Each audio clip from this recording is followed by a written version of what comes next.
Hola a tots i a totes i benvinguts als tallers educatius del Museu Valencià d'Etnologia l'Etno. Jo sóc Sara. Y yo soy Álvaro.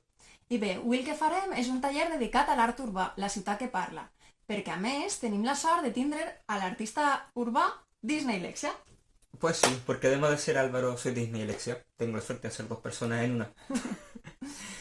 Bueno, para los que me conocen, obviamente ya habrán visto obra mía de alguna de las calles del centro de Valencia y bueno, también en otras ciudades de España. Y los que no me conocen tienen la tarea de buscar mis imágenes, mi nombre, googlearme por ahí y buscarme. Sí, perquè té una obra que és molt fàcil de reconèixer, supercolorida. Però bé, el que vos comentàvem. Pareix que sembla un poc paradògic fer un taller sobre art urbà estos dies que hem passat tant de temps a casa, però la veritat és que té sentit, perquè aquestes obres que podeu fer amb l'ajuda dels vostres pares, els vostres germans, la veritat és que les podeu posar en els balcons o fins i tot en les finestres. Claro, porque el arte hay que sacarlo de su espacio de confinamiento, no solamente lo que hacemos en nuestros comedores, en nuestras habitaciones, sino que hay que sacarlo hacia la calle, un arte urbano, un arte público. Claro, perquè fins i tot podríem interaccionar amb els veïns, no sabrem què podria passar. Però bé, ja vos diem que en este taller el que sobretot anem a aprendre són tres tècniques bàsiques sobre art urbà, Claro, vamos a partir desarrollando la firma, algo importantísimo.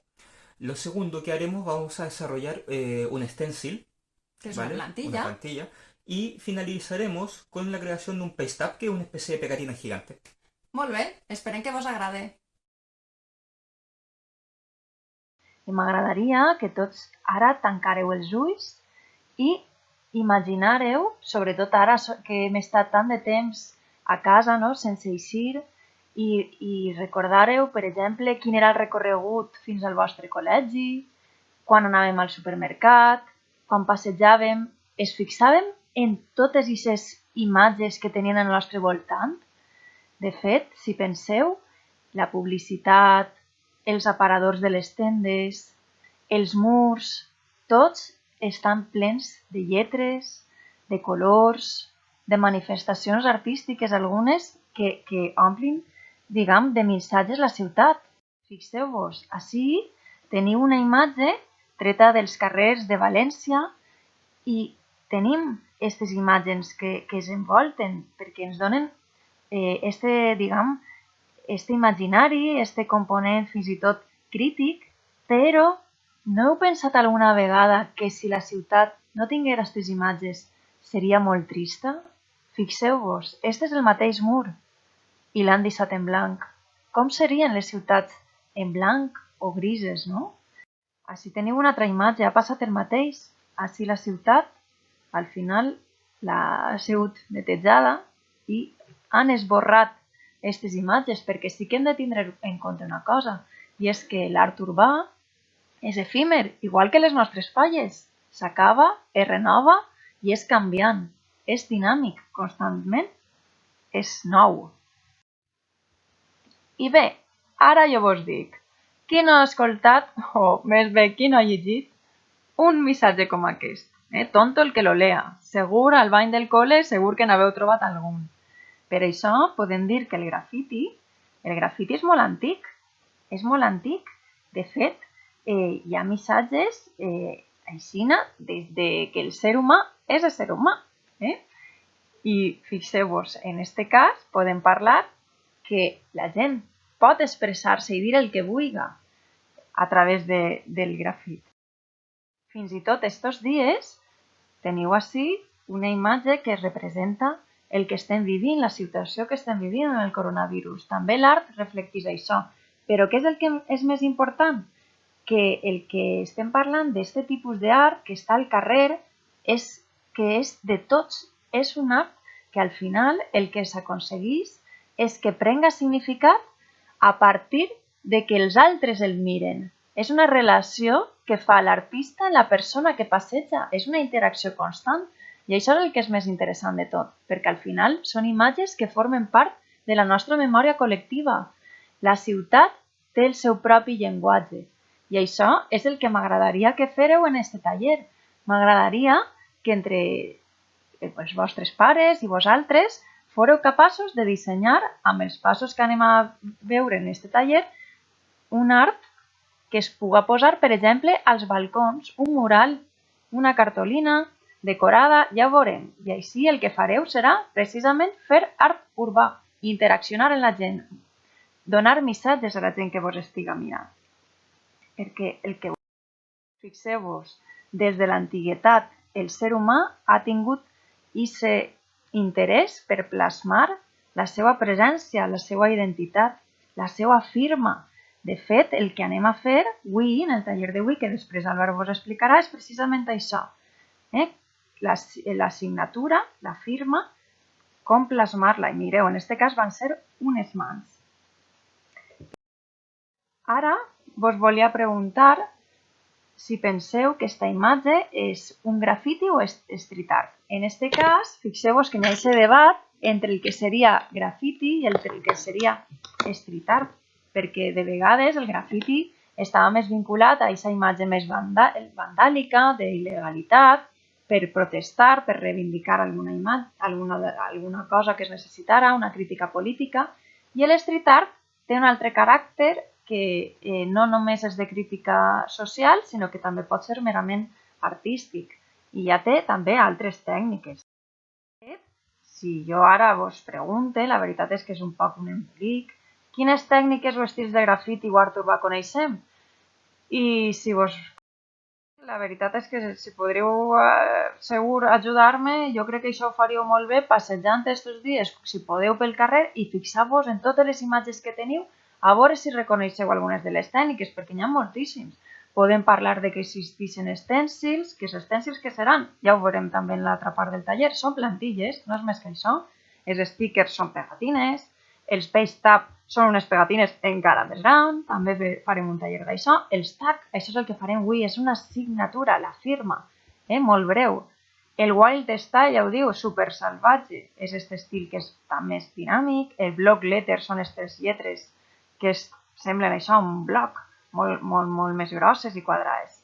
Bubble letters, ja ho diu, pompa, unes lletres redonetes. Tenim el 3D, la paraula ho diu, fixeu-vos en aquestes imatges que pareix que isquen del mur. Els murals, que són en aquestes figures més grans, i el llarg bombing, què serà això? Fixeu-vos, ara ho veurem més després. Això està fet com si fos en punt de ganxo.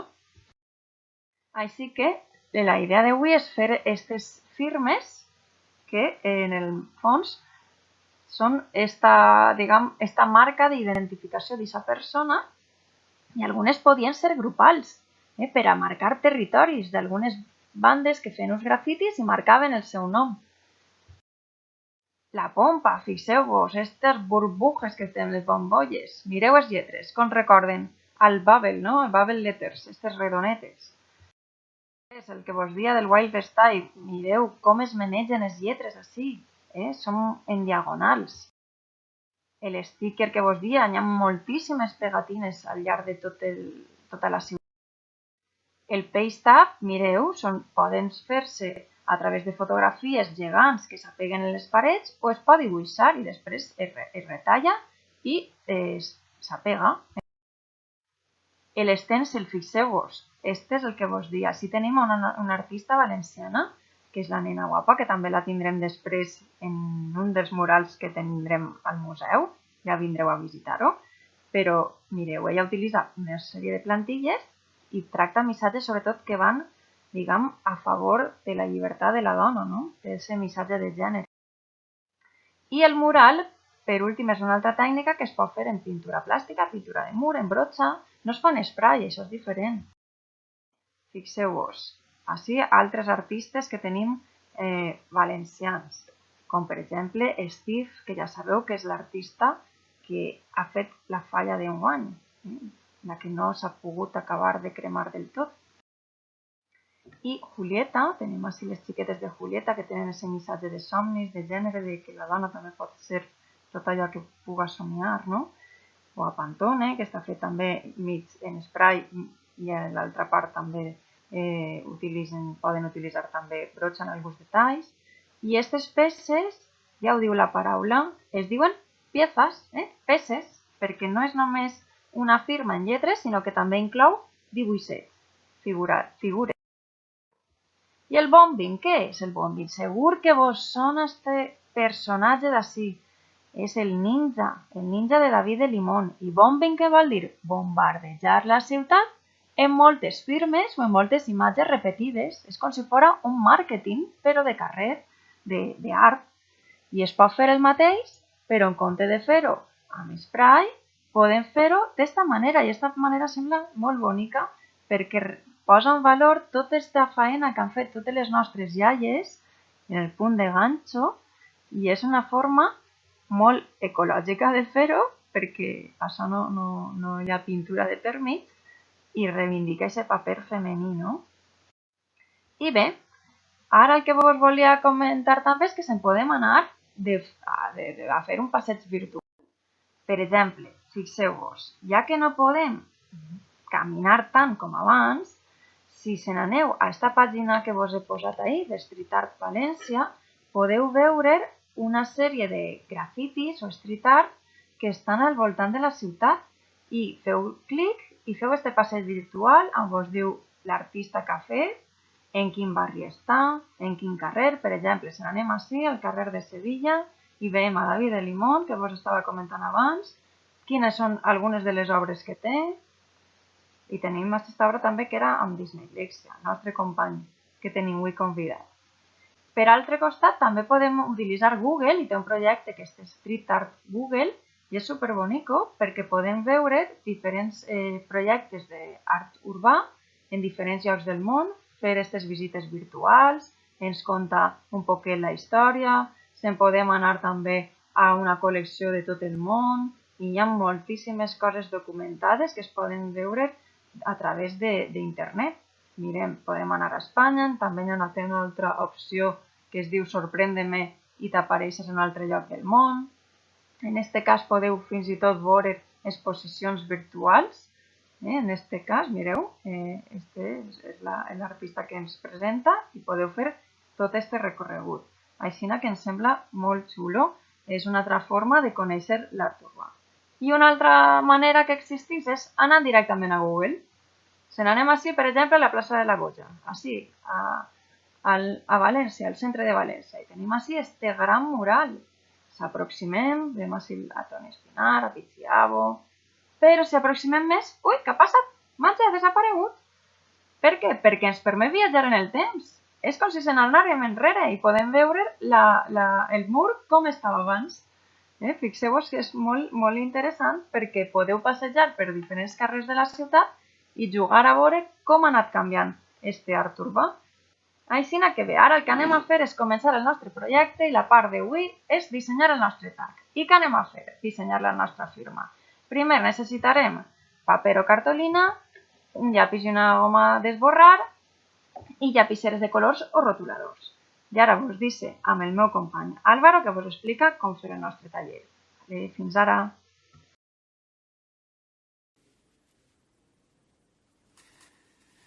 Y bueno, ahora vamos a pasar finalmente a la práctica. Así que estoy aquí sentado, tengo mis materiales y vamos a comenzar a diseñar nuestra propia firma. ¿Por qué es tan importante diseñar nuestra firma? Porque nuestra firma es un reflejo de nuestra personalidad. Por lo tanto, para llevarla a cabo vamos a hacer un pequeño ejercicio. El ejercicio consiste en nombrar cosas que nos gusten o que nos representen. Y la escribiendo y lo vamos a acomodar posteriormente a nuestro nombre. Por ejemplo, Sara Jane, ¿qué cosas te gustan a ti? A mi m'agraden els gats, les floretes i m'agrada dormir. Perfecto. Y sabemos que Sara Jane se llama Sara. Así que tenemos eso, su nombre. Primero lo escribimos y lo observamos. Esto es un ejercicio de ensayo y error. Así que vamos a hacer varias escalas. Tenemos el nombre normal, luego empezamos a jugar con las letras. A estirarlas, a redondearlas. Y de repente digo, vale, perfecto. Creo que ya... A ver si le ponemos esto aquí.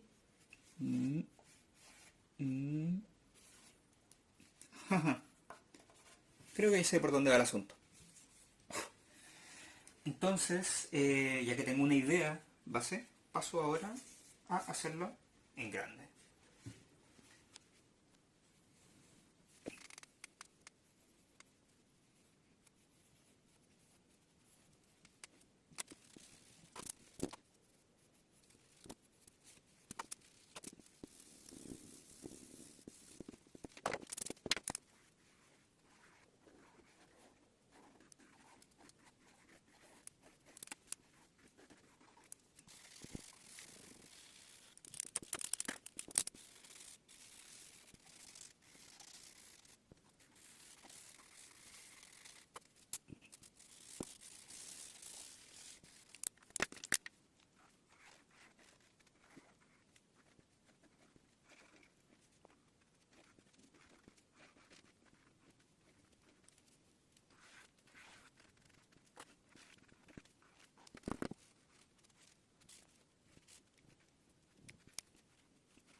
Y voilà. Y ya está. Esto sería una interpretación del nombre de Sarah Jane. Aquí hubo un pequeño tropezón con la tinta, pero ustedes saben que siempre los elementos de arte urbano tienden a ser chorretones y eso también es parte del estilo, ¿no? ¿Qué opinas, Sarah Jane? ¿Te ha gustado tu firma? La veritat que sí, inclou tots els elements que m'agraden. Me alegro mucho. Ahí está. Molt bé. Ara, fins al pròxim taller que farem d'art urbà. Fins ara.